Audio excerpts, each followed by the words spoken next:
Hi, NJ. How are you? Hello, I'm very well. Thank you for inviting me. Absolutely. How should we address you? NJ, is that okay? Or would you, Call me Nikki. Nikki? Okay, wonderful, wonderful. Well, Nikki, welcome to the Chapter Book Club. People will maybe start joining in as we're talking, but I'll go ahead and get started. First, I want to big thank you for joining us today. Well, thank you for having We me. have been chatting incessantly on the app, just talking about this book because wow. I mean, just wow. So, um, hi Hazel, hey Ashley, hey Melanie, hey Nicole. We are just getting started and welcoming Nikki to our book club meetup. So I know people have a ton of questions. I know I have a ton of questions and comments and can't wait to dig in. But if you don't mind, we would just want to start with, like I said, we're really informal here. We just sort of throw out questions or no like set format. We sort of talk. But I think I think I speak for everyone. I'd say I'd love to hear a little bit about how you got into, and I think you said in your email this was your first novel. So how you got into writing in general, that would be really fun to know. Yeah, sure. So I always, when I was a kid, I wanted to be an author. There was no second plan. That was what I was going to do. I was read a lot, wrote a lot. I was an only child. I spent a lot of time writing my own stories. And then I hit adulthood, and that horrible thing, self-doubt, came along, and I thought, oh, that's stupid. I can't do this. People like me don't become authors. I can't do this. And I just kind of forgot about it and got a real job. And then I think I hit my mid-30s, and as my youngest child was starting school, and I felt like, well, I've got two options here now. Do I go, full time and go hell-bent on a career now? Do I stay in my industry and try and work up? Or do I chase a dream? And I think I finally was old enough to realize that trying and failing was better than not trying at all. So I decided, right, you know what?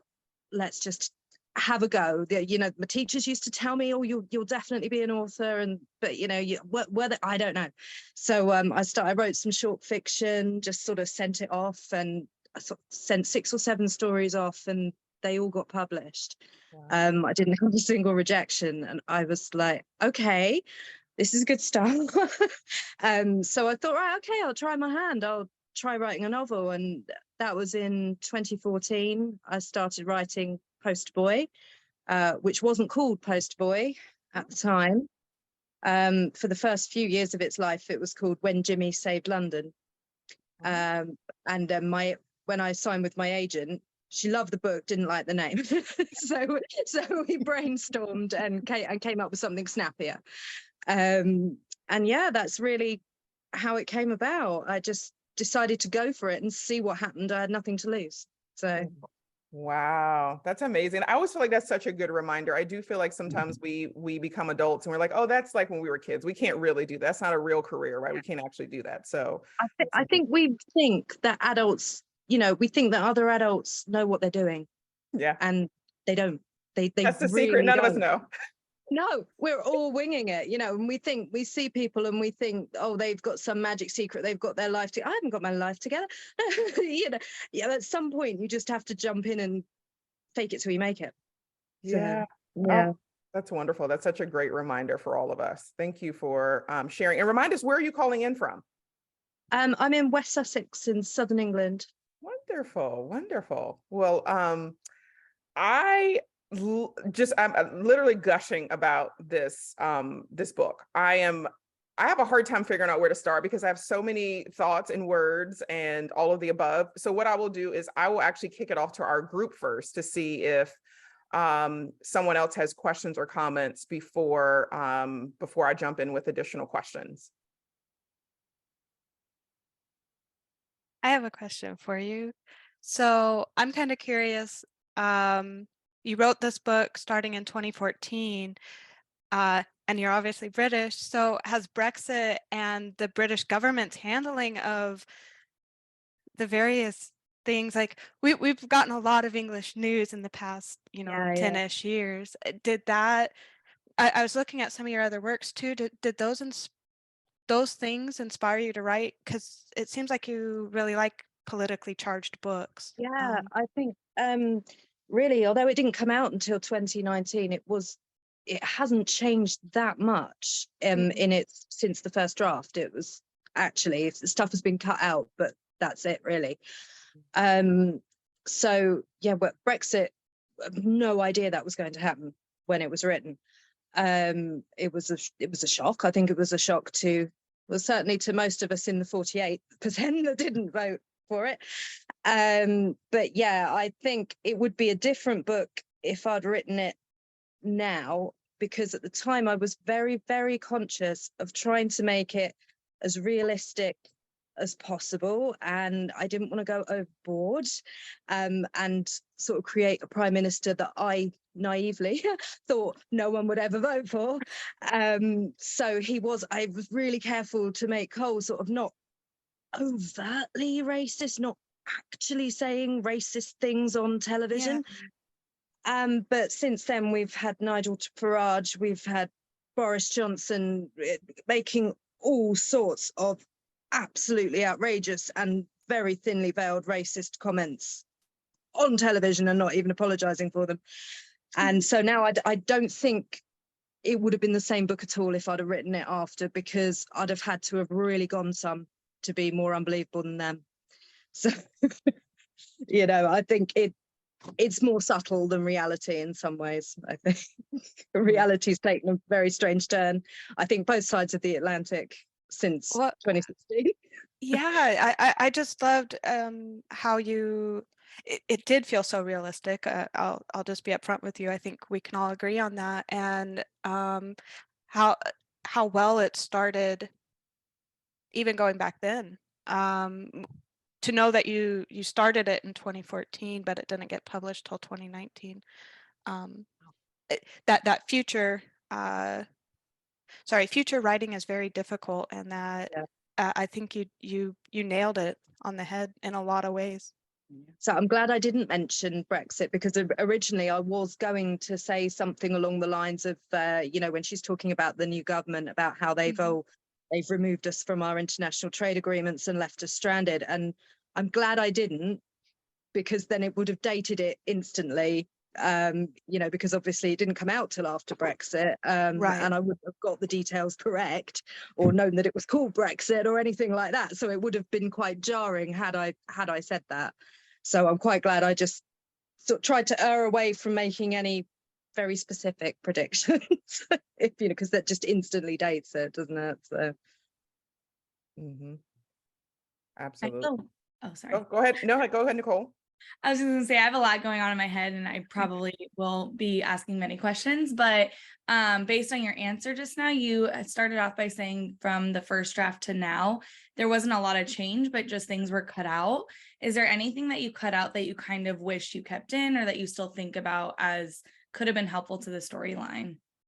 No, I think everything that I did cut out needed to be cut. There were a few scenes that I was worried they would cut, because when you look at it, I say, I think that people might read that and think, well, what does it contribute to the plot?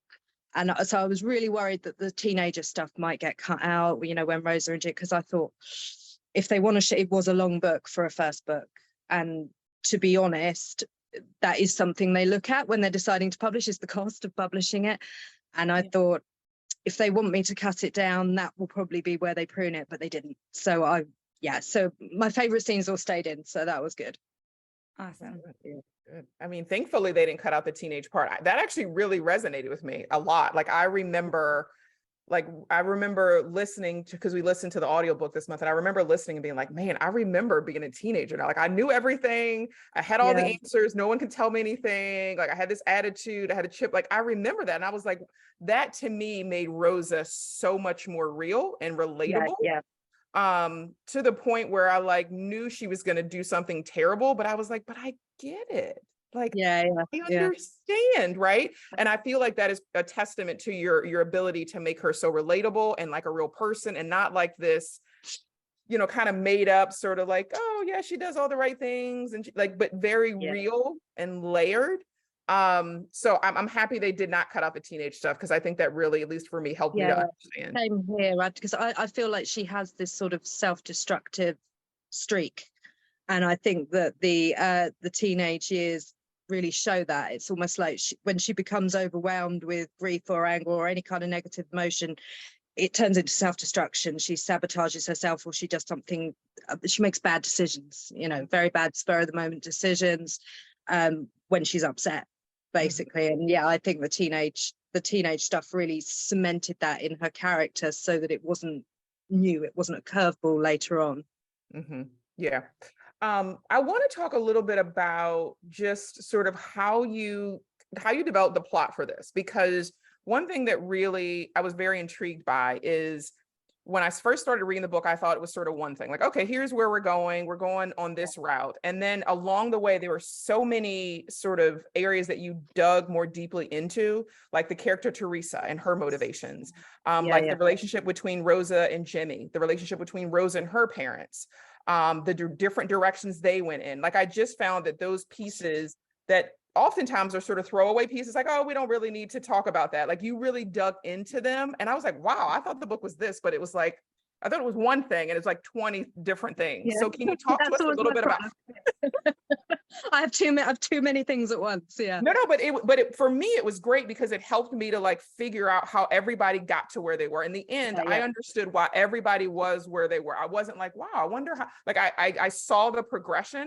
and I could relate to every character, right? Every single character for me was relatable in some way, because I was like, oh, now I get kind of their motivation. So when you set out writing it, sort of, can you walk us through a little bit about what that process was, like where you started and then how you started to develop that? Okay, so I didn't plot it, not at all. So I had the idea. I knew she was going to press the button at the end, and I had the idea that I wanted to play with perspective, and so ultimately, my main character she's a middle-class white female, but she is a suicide bomber. So I wanted to play with perspective. I wanted to look at, how would somebody go from, how could somebody who's relatable go from that to this, to essentially committing an act of terror, a heinous act of terror. We can dress it up, we can say we understand her motivations, but that's why she did it. And I wanted to look at what could have happened to that person and to the world around them to make them feel that actually what they were doing was not only okay, it was actually the right thing to do.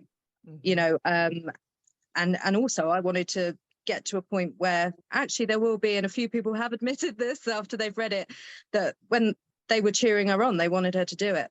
They were going, go on, because they believed it was, yes, she needs to show them it's the right thing to do. And then it was only after the book ended that they sat and thought, whoa, I just cheered on a terrorist. And so the whole book really is about perspective. So like what you just said just now is, absolutely, you can see everybody's perspective. And that's what I wanted to do. And I also wanted to have a main character who doesn't actually know what's going on. She thinks she does, but she doesn't. So she thinks she does. She thinks she's got it sus. She thinks she knows who's good, who's bad, who's the other. She's wrong. She's wrong, and she's being manipulated. But then it's quite hard to write something entirely from the perspective of one person who's being manipulated, because the only way to then show that is to do a great big monologuing thing at the end where the baddie comes out and explains the whole book back to you from another perspective. And I didn't want to do that, but I didn't know how I was going to get around it. And I didn't know how I was going to get around it until I finished part 1. And I read back the chapter where Jinx comes to the house. And I read that back and I thought, because she was just written as a PID officer, that's all she was. She was just going to be in one scene. And I read it back and I thought, she was really good fun to write, because I'd been writing this sort of Rosa who's all very, introspective and in-depth and quite self-indulgent for a while. And then you've got just this sort of kick-ass woman who just is pretty nasty, let's be honest, in her approach. But I felt that when I read it back, there was more to her than I had written.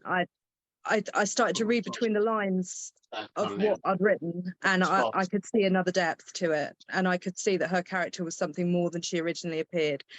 And from there, then it all just kind of fell into place. Mhm. Yeah, that's great. I mean, to have Teresa, I think that was it. That was invaluable just to have her perspective. And I liked how, when I first realized how deep you were going into Teresa, how that same scene in the bedroom, how they had different perspectives on it was fascinating, right? Because I feel like that happens in real life. Like you have a conversation or interaction and you look at it through some way. But if you talk to the other person, they may have a completely different view of what happened, why it happened, their motivation. So I really like that too, kind of dual way of looking at the same situation. Yeah. And the dialogue is slightly different. And initially, when I had it edited, my editor changed it to be the same. And I sort of went, oh no, I don't want to be a diva. But, Gotta be different. And I said, no, I know. Because a lot of people, I think, you know, if they're not looking into it too deeply, might think that I'd just forgotten what I'd written before, because it's so similar. But it is very subtly different, you know, from chicken to chickadee, that kind of thing. Just because two people will never remember, as you say, a conversation in exactly the same way, not just the intention, but the actual words spoken as well. So yeah.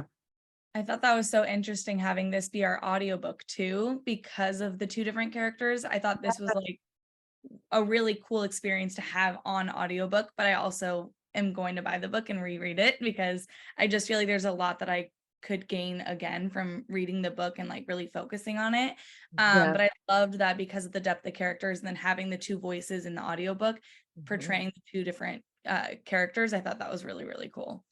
Yeah, I thought the audio actors were great. I was so chuffed when I heard it. They picked the right voices. It's fantastic. It's how I imagined them. So yeah. Did you have any input with the audiobook and No. who, like No, you didn't request? I didn't even know it readers? was being done. I didn't know it was being done. It was a surprise. Wow. I had no idea. And then on publication day, my publisher said, by the way, this audiobook was there and ready to go and already on it. I was like, oh, I had no idea that they were even doing it. So that's amazing. It was a wonderful surprise. Yeah. Wow. And I don't know if anybody else noticed this, but I felt like the narrator for Rosa, to me, her voice sounded softer, more innocent. And I felt like the narrator for Teresa just sounded a little harsher, a little more rugged, a little bit more like kind of rough around the edges. Maybe I read into that completely, but to me, I totally saw the different, characters in the two voices. Yeah, absolutely. Yeah. And you even heard it when Rosa was trying to, when you were hearing what Teresa was saying, it was a lot softer, a lot less cynical than when you read the scene from Teresa, or when you heard the scene from Teresa's point of view. Yeah, they did an amazing job. They really did. Yeah. So here's a question that I have, and this is really for Nikki, for you, or for the entire group. I'm curious who we think sort of betrayed Rosa the most, right? I feel like throughout the book, there were so many betrayals of Rosa. Some people betrayed her more than once. I'm wondering if we have thoughts on like, what was like the biggest or maybe the most surprising betrayal? Because I feel like this poor girl, just like every turn of the way, someone was manipulating her or mistreating her or trying to get her to do what they wanted her to do. All while she was, in grief, trying to find her way, trying to get out of a really tough spot. So maybe Nikki, maybe I'll start with you. Maybe there was an intent behind that, or maybe you just took away from it. And then I'll see if anybody else has thoughts on that question. I would say it's her mother. Because I think although she didn't overtly manipulate or lie or anything like that, she has been betraying her whole life. Because she doesn't see her as valid. She doesn't listen to her. She very clearly favored her brother. And she takes everything is personal to her. Everything is twisted around to her. When Rosa says she's got an issue or she's worried, how could you do this to me? How dare you do this to me? So I feel she's very, very self-absorbed woman. And from that, Rosa has learned essentially to accept almost that she's not always going to be told the truth, or she's not always going to be loved or supported. I think Jimmy really, really did love her. He really, really did. And he was very protective of her. And her dad does in a way, but her dad is just a very weak character, you know, just totally overrun by the mother. And I think she really is the malevolent force in her life, really, that's destroyed her confidence. And part of the reason she gets in such scrapes is her lack of confidence, you know, in herself, in her ability to discern anything. That's why she's so easily led. And so, yeah, I blame the parents, basically. Yeah, I see a lot of comments in the chat here. Like everybody's like, I don't like the mom. The mom is bad. Yeah, she's horrible. Yeah, I think everybody sort of got that sentiment. I want to jump over a little bit to Teresa. So as we got later in the book, we learned a little bit more about her backstory and how she was connected to Daniel and just sort of how she got to where she was at the end of the book. And there was so much of the time where I sort of started with like, okay, is Teresa like good or is she bad? Should I root for her? Should I not root for her? Like, and I kept having a level set and be like, okay, wait a minute. She's pretending to be this person, but she's really this person. And do the means justify the ends? So I'd love to hear how you made her so, gave her so much depth, right? Because I do feel like there was a lot of that going on and figuring out for me who's the person that's supposed to be on the right side and what that looks like. And I think, you know, one of the major themes of the book is this idea of heroes and villains, and essentially how unrealistic that is. You know, it's fairy tale. It's nothing is all good or all bad. Nobody is all good or all bad. And that's why I wanted to play around with the perspectives. I wanted to be flipping things. I wanted, you know, to be making people feel sorry for someone that they hated in the scene before. You know, even Cole has his moment where he's sort of saying, I genuinely thought this was for the best, you know. I didn't want anybody to be the bad guy or anybody to be the good guy. But obviously she's she's quite nasty in a lot of ways, but as you say, does the end justify the means? She believes it does. Is that enough? Rosa believes pressing the button is justified. Is that enough? You know, that's that kind of moral line that everyone has to draw for themselves. And I think sort of later in the book, sort of hinting at her background and how actually not that different to Rosa, in that she was found by this charismatic person when she was in a vulnerable place. And from there, she was taken into his confidence, made to feel like she was important, made to feel like she was the most important, which is essentially what she then does to Rosa. We can't do this without you. We need you. You are the linchpin. You know, so you can kind of see, it's almost like the abused become the abuser, like the manipulated become the manipulators, because it's what they've learned, it's what they know, and because ultimately they do believe in their cause. And I think, you know, with the exception of, you know, our journalist friend at the end, they all do believe in their cause. You know, they all do, even Cole believes in what he's doing.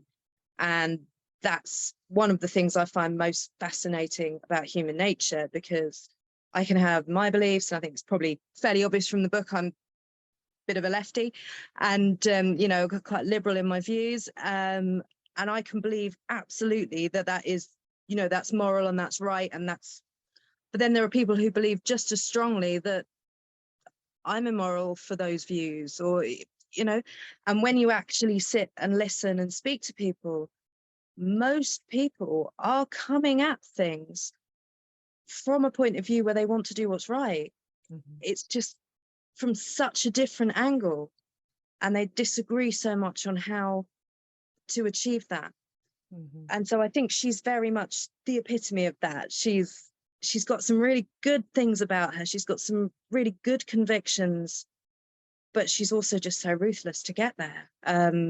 And it really comes down to what you think is justifiable for the greater good, if indeed you agree that that's what she's aiming for.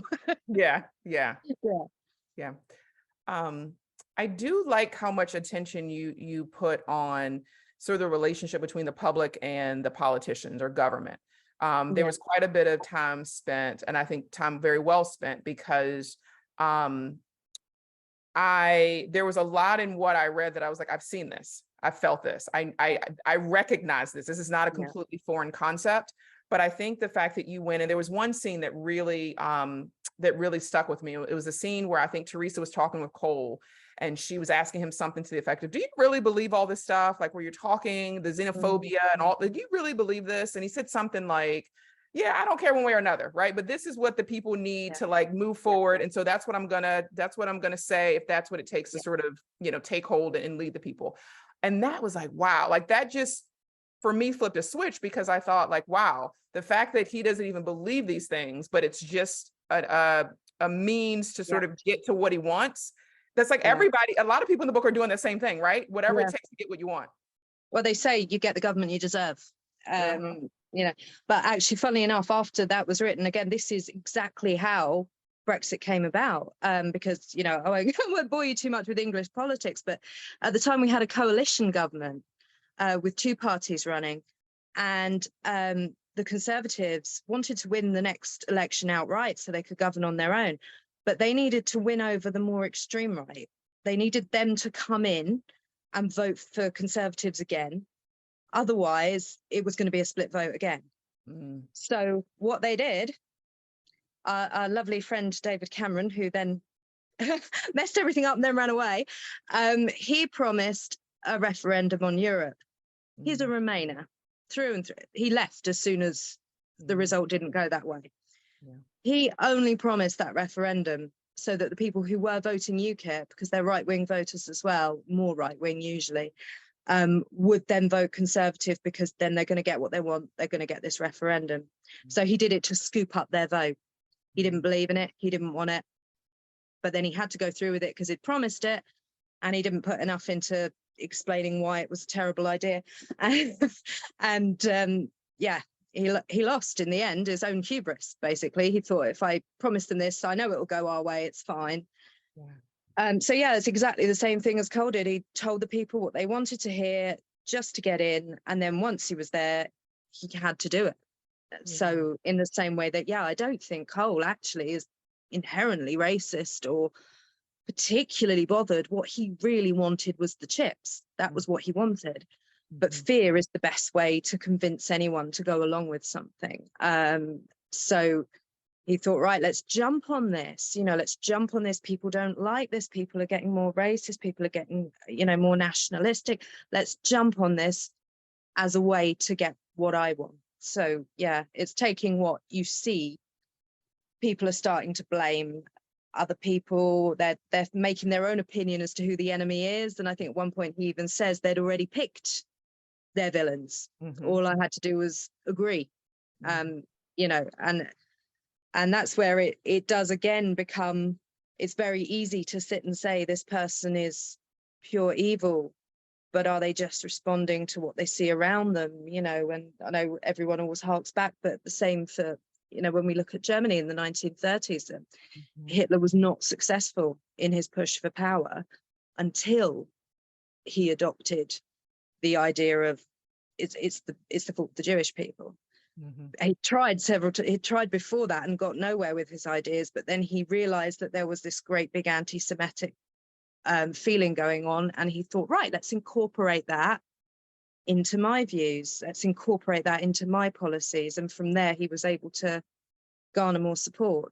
So it's scary when you think of it like that. It's easier to think of a big bad who's come along and is now essentially a dictator and telling us all what to do, but he was put there. He was put there. So that's definitely scarier. It is, because it makes you scared about yourself.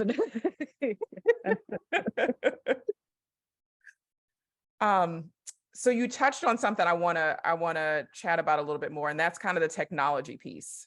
So we had talked about, like, we're throwing away all our technology. We don't want any of these things anymore because it's freaking us out. But the shades and the chips and sort of all of that. I love how that was sort of weaved in there, because again, I think that's something we can all relate to at to some level, right? We're some Yeah. level connected to some technology. And what does that mean? What does having that convenience mean for your individual rights? But also, if I remember back to when Rosa was like, oh, I used to just have these certain things on my shades. I just looked at the things that I wanted to look at and really stayed away from like the politics. And then it kind of hit her and she was like, oh, wow, I should have been kind of paying attention. So can you talk a little bit about your decision to sort of weave that, right? We've got the political side of things, but we also have really the technology and what impact that might have. Can you talk a little bit about how you got there and what sort of your goal is in weaving those two together? Okay, yeah. So I think, technology is massively influencing politics. It is. Campaigns they haven't all got the hang of it yet, but a lot of the election campaign is being fought and won on the internet a lot of the time now. And, politicians have seemingly very little control over that, but actually they do.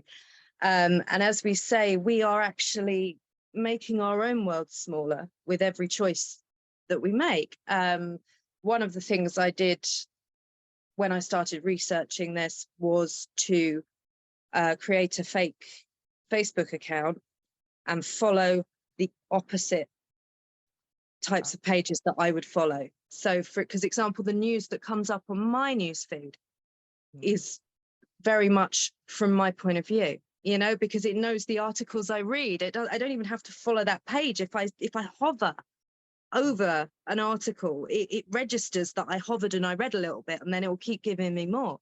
You figured that out back in before 2014? Yeah, it was really obvious, because I would see, I have friends on the opposite side of the political spectrum, and the news stories that they were sharing were just not coming up in my own feed unless it was shared by someone else. So the points of view that were coming in my feed without it being from a person, with it being, the automatic, all aligned with my own viewpoint. And the only time I saw another viewpoint was if one of, and it was only a handful of people who have the opposite views that I know, just because you tend to gravitate towards people with similar views. And I would see those articles come up, or somebody would say something and I would think, how on earth are you getting that from this piece of news? Where's that perspective come from? And then you stop and you see which newspaper they've read, or, which outlet they've seen their news on, and what they're being told is completely different to what I'm being told. So I made a different account and I deliberately followed things I would never follow. And because, you have to understand another perspective. And it was entirely different. The world was a very different place on my two accounts. It's really quite scary how much influence where you hear something has on how you feel about it. Yeah. I thought too, the scene where they manipulate Rosa's interview, I just thought that like blew my mind. I mean, it's something we know happens, but like to the extent to like hear the original interview and the original questions and answers and then have it be so distorted was just, I mean, it's social media does, run our lives now. Technology does, those kinds of things can be so easily distorted. And then, our perspective on it is changed even, and it's, not the reality. So I just thought that was a really powerful moment in the book that I thought was really just, spoke to all the things you're talking about. Yeah, I mean, and that's scary as well, because, in this day and age where we're like, so even like we're sitting here now chatting online, how do you know? How do you know? I'm not going to take a recording of you and put a different question in front of it, or make it seem like you were talking about something different that makes you out to be a horrific person because of the context. You could say something completely innocent, and then if I take the footage and put it in a different context, suddenly you're a pariah, and it really could happen to anybody these days, because we're all over the internet, whether we like it or not. Even if we're careful and we're private, we're out there. So it's you really can't trust much. I'm not a tinfoil hat conspiracy theorist, but it does make you stop and think, where it could go, what could be manipulated, and things do get taken out of context all the time. We see a quote from a celebrity that sounds outrageous, and then we actually read the small print, and the context they said it in isn't at all what it sounds like. But the damage is already done with the headline. A lot of people have just seen the headline as they're scrolling, and they've not read the truth. And I think that's really scary, that your reputation can be damaged just by which point somebody chooses to focus on. I had a question as well. We're talking a lot about the depth of the characters, specifically Rosa and Teresa, but the other characters, those last couple chapters when everything just, When goes that's crazy. I was just curious if you ever thought, like, while writing this book, of including other perspectives, because you just had so much depth to all the characters, but then also we only are getting the perspective from the two main characters. But after that last chapter, I re-listened to it this morning because I was just like really trying to remember like all the moving parts, all the different, every character had two different sides to them, two totally different sides to them that they were presenting throughout the entire story. And so I just thought that was really cool how you were able to make the characters so deep, but also just wondering if you had ever thought that you wanted to like jump into the mind of, one of the smaller characters in the novel. Yeah. I mean, I would have loved to, but I think it would have been so long. I could have just harped on forever, and I was conscious that it was already quite long for a debut. I actually did consider even sort of doing a prequel from with Daniel and Teresa from before any of it happens, and I don't think it warrants it now because the world has moved on so much, but at the time I did think of that, and I had visions of it actually, the prequel ending as Jimmy hits the bonnet of Daniel's car, so having it the lead up to that, and how Teresa got where she was, and what Daniel's actual ultimate goal is, because he's obviously very mysterious, very important to Teresa, and kind of a catalyst for a lot of things, but also very mysterious because we don't actually see him on screen, as it were. So I did consider doing that. I'd have liked to have explored Greg more as well. Funnily enough, I didn't know how he felt until my husband read, the last chapters where they're very short. It's about close to the end. My husband was sort of beta reading as I was going along, and he actually turned around and he said, I think Greg actually does have feelings for her. And I sort of sat there and I went, oh, that's how I can get him to do what I need him to do in the last minute. Right, great. Because I wasn't sure if that was coming across. And then when he said, I think he does actually, feel something for her. Good. Yes. Now that could be used to manipulate him to do this. Wow. But, if you do decide to do a prequel, I know we will all read it. We love a good prequel. We love a sequel. So, we'll be first in line if you decide to go that route. I think that would be really, really interesting to get that beginning stages. But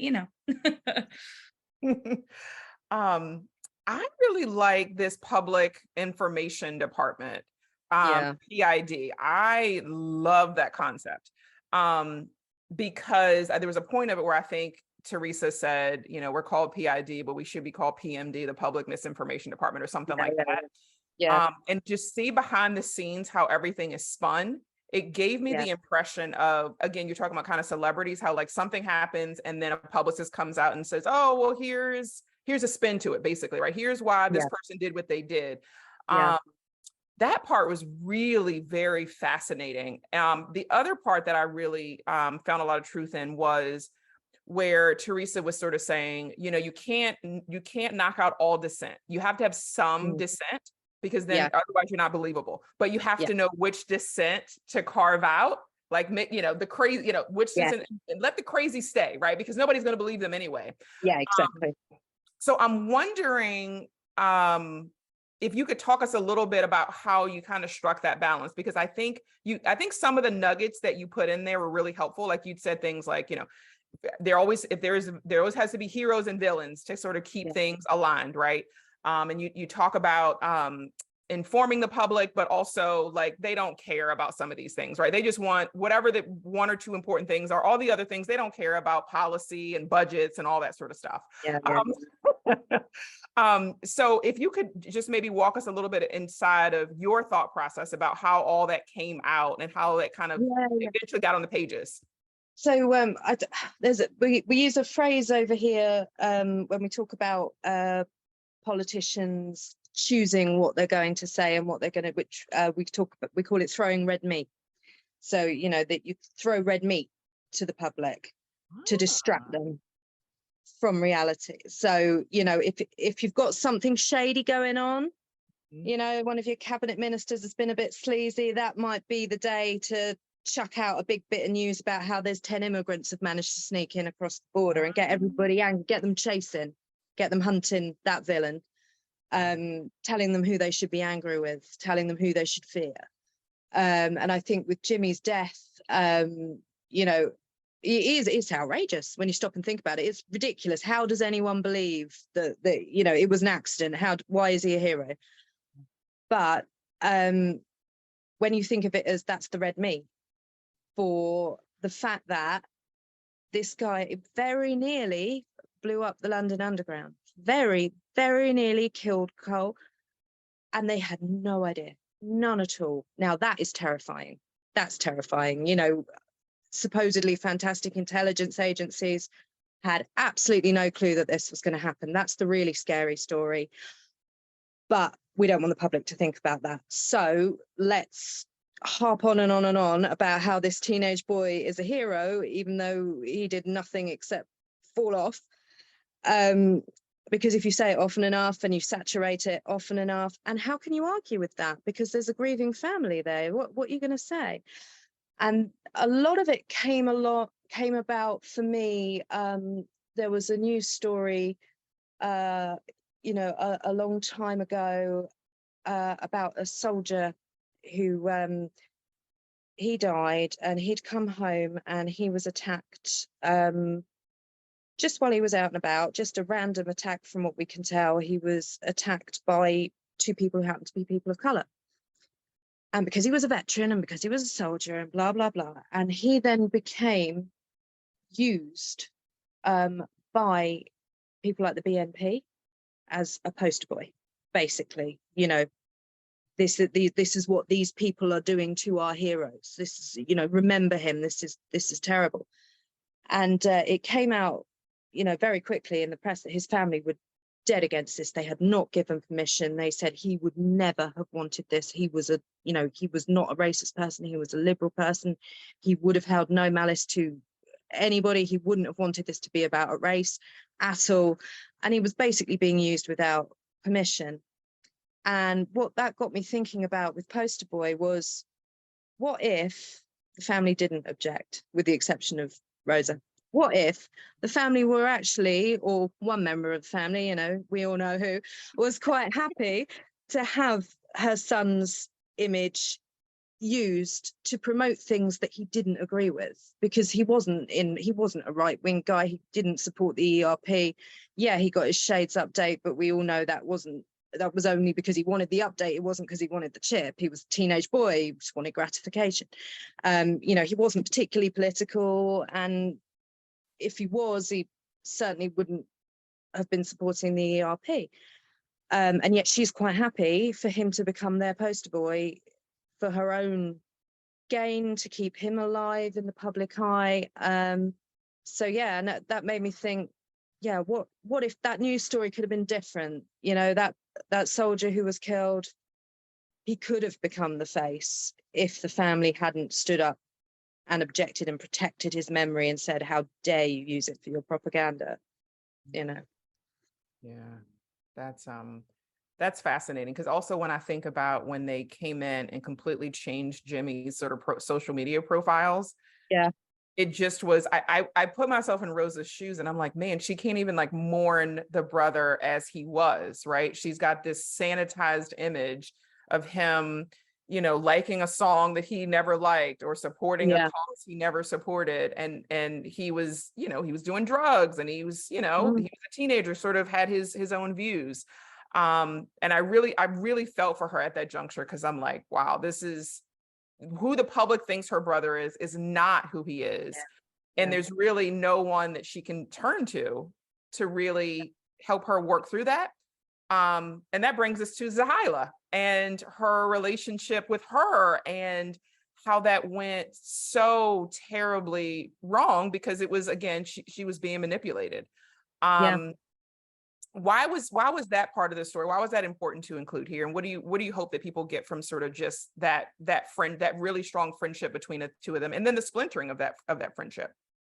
Yeah, well, I think that was sort of bringing the divide down into a personal level, because that was the first time that that coal, that the ERP or anything to do with this impacted on Rosa's life. That was what made politics personal. That was when she decided, I need to look at the real news. I need to know what's going on, because she hadn't seen the creeping tide and the way it was going. I mean, she was a child, but it's basically her whole world has now been splintered. She only really had one friend, and because of these political forces and this, this them and us nature, they're now being separated.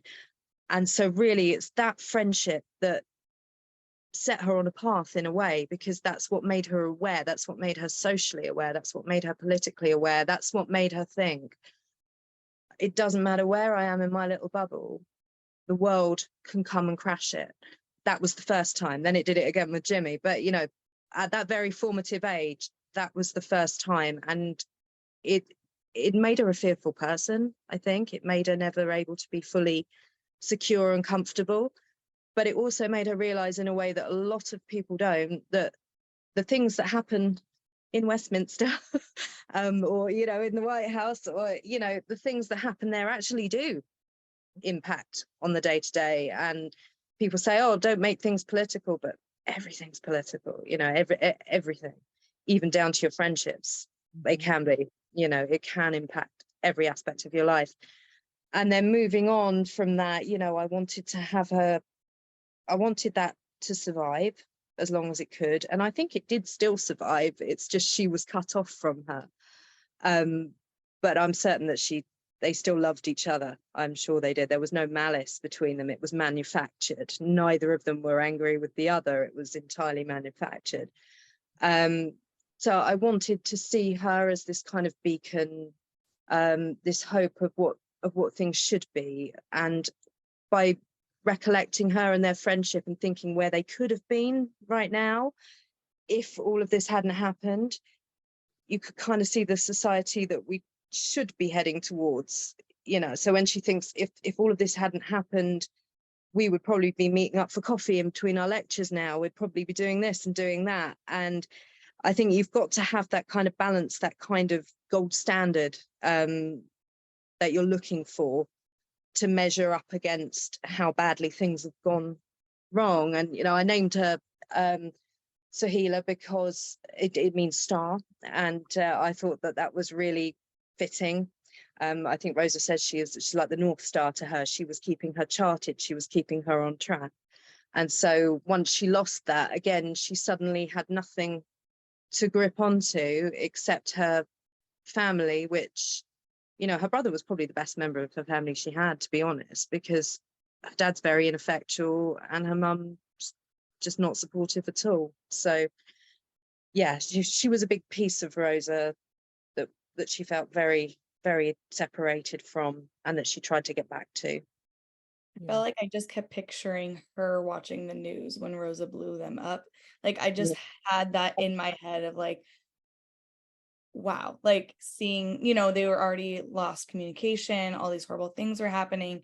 And then to not have that moment to say goodbye and not have any clue that Rosa was about to do this crazy thing. And I just kept picturing like her and her dad sitting there watching the news and like seeing that happen and what that felt like and looked like for her. Because, like you said, there wasn't a lost love.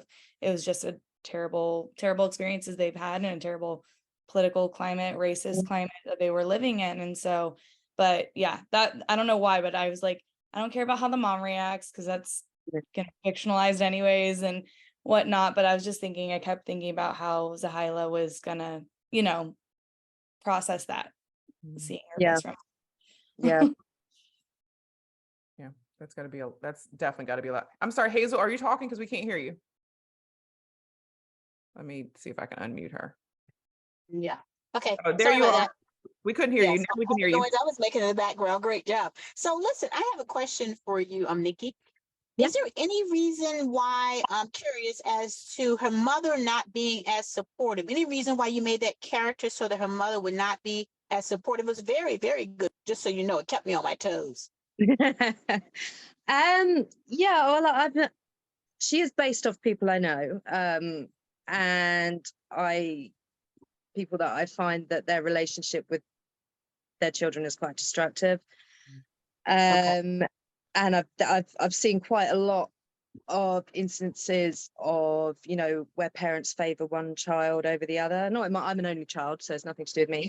But I've seen how destructive that has been to people that I've seen in my life, and I've seen that, sometimes they have this relationship where one can do no wrong and the other, everything they do is wrong, for no apparent reason. So I wanted to explore that, and I think in order for Rosa to be manipulated as she was, she needed to feel alone.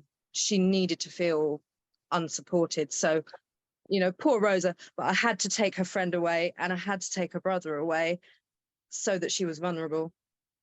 Okay. Very good. Oh my God, poor Rosa. I know. I feel so bad.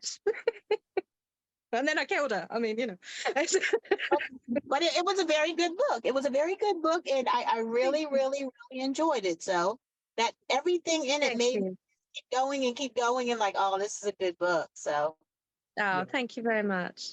Yeah, I agree. I think you had the ability to make it. There were a lot of topics that can be super heavy, but I felt the way that the novel was written, it didn't feel there's some books after I read it, I'm like, oh my gosh, I'm so depressed. This is so horrible. Yeah. This book, it made me think a lot about perspectives and why people do things and their motivations.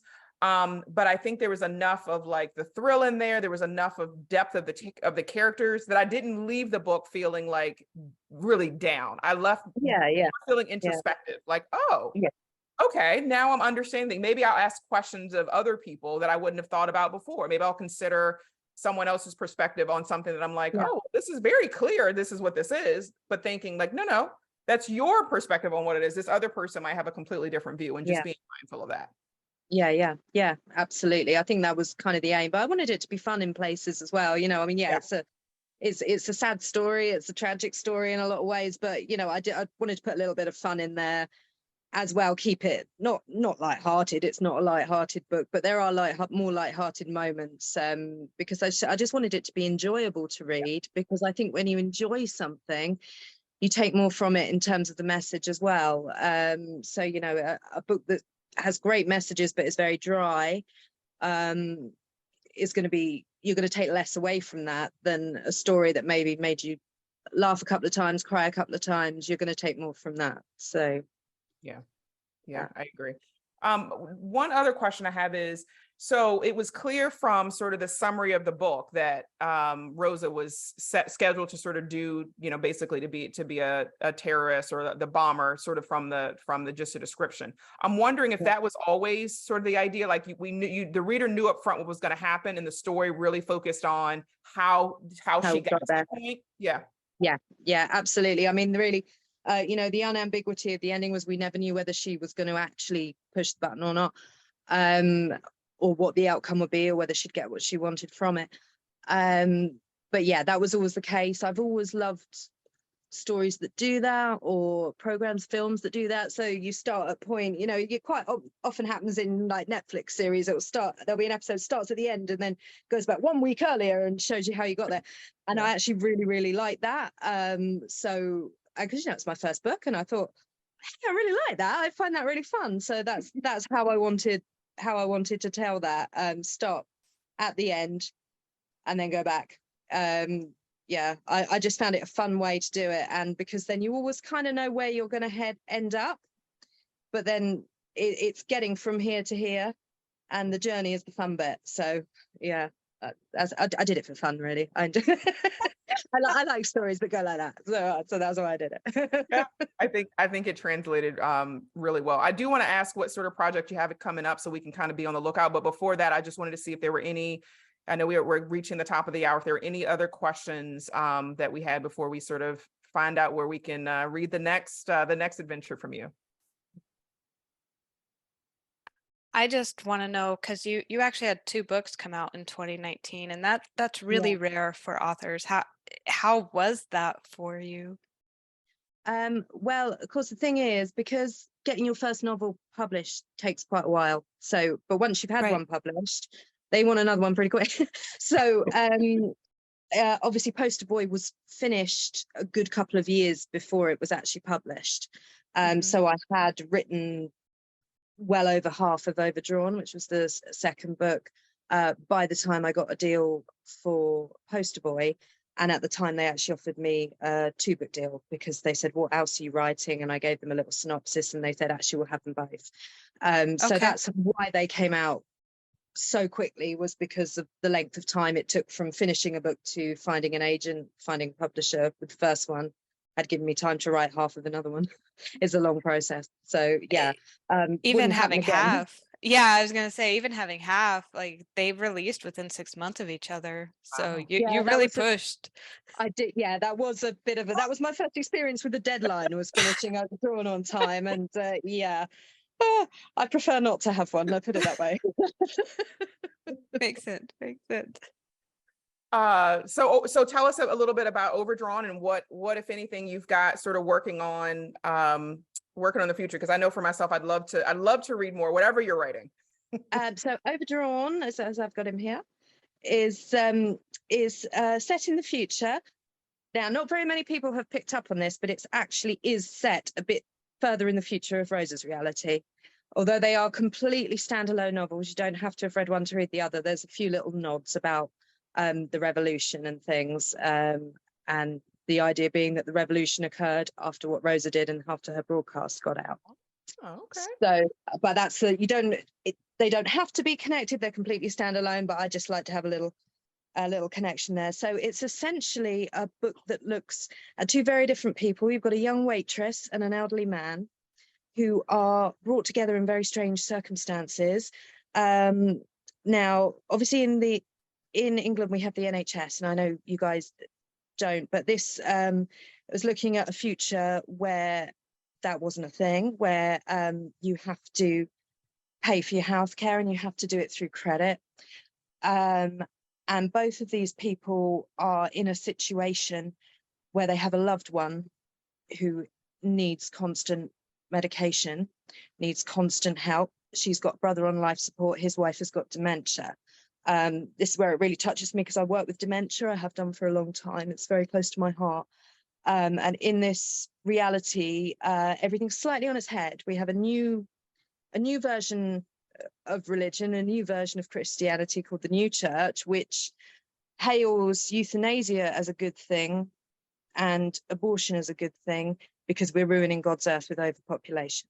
So it kind of subverts everything. So basically, people with life-altering or life-limiting conditions are encouraged to visit the Moving On Corporation, where they can book their golden package to the afterlife, in order to leave social credit behind for their loved ones. So you're not supposed to keep taking medication, using resources beyond when there's no hope. You know, it's like you're being selfish. You need to leave your credit. You can donate it to the youngsters so that they've got more for their own healthcare. You need to go now. Leave your credit. So the elderly gentleman Henry is being told, being heavily pushed, that he needs to have his wife euthanized. And the young waitress Caitlin, she's being told, your brother is not going to wake up. You can't. She's into her own credit now. She's nearly out of her own social credit. You can't keep spending your credit on him. You know, he's never going to wake up, and you're going to run out of money. But they can't let go of them. And so they hatch a bit of a controversial plan. They get together, they meet in the hospital, having arguments over money with the financial administrators, and they strike a very unlikely friendship. They're very different people. There's a lot of twists and turns in it, so I won't spoil those, but it's basically about how they find connection in a common goal when the odds are stacked against them, and how they try to beat the system. Wonderful. Oh, I love that. I love that there's a connection between Poster Boy too. Yeah. I mean, it doesn't have to be. Most people would Yeah. have no. I'm just telling it, but most people have no idea it's even there. But in my head, yes. And originally, I did even put in a scene. It's not in there now because it didn't quite gel. But I did put a scene with the two of them, Henry and Caitlin, sitting in a park next to the statue of the mother of the revolution, who was Rosa. Wow. But I did cut This that. adapted. We need this adapted to some sort of like movie or TV series or something. So and I have another one which is correctional. I don't know if that's come out in the US yet, to be honest. It has on It has, platforms. thank you. It has.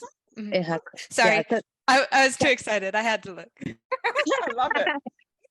so that one's more obviously about the justice system, about the prison system, and it's set in a future where a little bit based on sort of taking the ideas of what happened in Flint, Michigan, really, and expanding on it. In the book, the entire southern half of England is suddenly without water. There's a disaster, and it means that all their water is contaminated. And the powers that be decide that it will cost too much to sort it out, so they put a border up, and you have this massive north-south divide, with the north being rich in this instance and the south being very, very poor, because not having water affects everything. They have to buy their water for a start. Everything takes longer. The laundry takes forever, and everything is harder for them, and they have to travel across the border to get a better paying job and then travel back. So it's about a guy called Cal who grows up on the wrong side of the divide, and sees everything he knew kind of crumbling around him after the disaster, and he ends up working in the prison system, and it's all about how he comes to terms with the difference. There's some twists and turns in there, because it's no ordinary prison. It's televised, like a Big Brother style. They put the world's most notorious criminals together and film them 24/7, and then do a highlight show each week, and then you get to vote for who has to go into the justice chamber that week to face some AI generated pretty nasty stuff. So again, it's a comment on media and how things are manipulated. I'm sure we all know that reality TV shows are very much manipulated, but that kind of goes into detail. So it's about the haves, the have-nots, and the justice system and how it's weighted against certain people, and really how, as human beings, we really will do anything for entertainment, including watching people suffer. So it's quite macabre. It's the most gory of the three. Interesting. Wow. Well, I think you've just helped us to add a couple more books to our reading list here. Yes. Yes. Wonderful, wonderful. Well, Nikki, thank you so much for joining us. This was Thank you so much. so nice to get your perspective on the book. We loved it. It was so many twists and turns. Before we go, if any of you have, we did audiobooks this month. So if before we go, if any of you have your, I have mine on my phone. If you want to lift it up here, we'll take a quick photo here before we adjourn. All right, here we go. 1, 2, 3. Excellent, excellent.